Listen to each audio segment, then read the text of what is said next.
মা আমি শেষ। মা তাড়াতাড়ি বেরোয় আসো, আমি শেষ। কি হয়েছে রে গজল? আমি তো ঘরে ফিউজ বাতি আনিছি, কোনো আলো জ্বলতেছে না। আমার উচিত দাও হচ্ছে কিরকম করে টাকা আছে এরকম একটা মেয়ে তুই আমাদের দোষাই দিছিস কিসের জন্য বলতে কিসের জন্য দোষাইছিস? হে আল্লাহ, আল্লাহ তুমি আমারে কোন পাপের শাস্তি দিলা আল্লাহ। কত আশা ছিল আমার ঘরে একটা হাসি খুশি বেটার বউ আসবি, কিন্তু তুমি আমার কপালে কি জুটাই দিলা।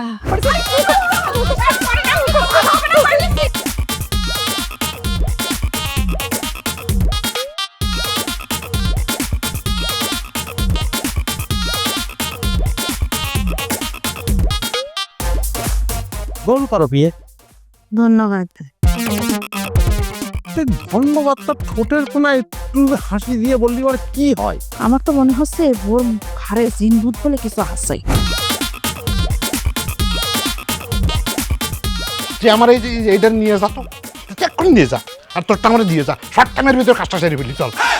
না, এই টেনশন আমি রাখতে পারবো না, এই টেনশন আমি রাখবো না। আমি দল দল পরিষ্কার করে হবে, হয় তুই হাসবি না দিয়ে বাড়ি ছেড়ে দিবি। আপনাকে রাতে যদি হাসি খুশি বউয়ের প্রয়োজন ছিল, তা আমাকে বিয়ে করেছেন কিসের জন্য? যে মেয়ে সারাক্ষণ হাসতে পারে তাক বিয়ে করতেন। কিন্তু তোমরা যা করিস এটা খুব অন্যায়। সে হাসে না এই অপরাধে। আমি দেখবেন হাসতি হাসতি আর হাসাতি হাসাতি আপনার পাগল করে ছাড়াবো আমি। ওটা কিন্তু ভালো বলেছে।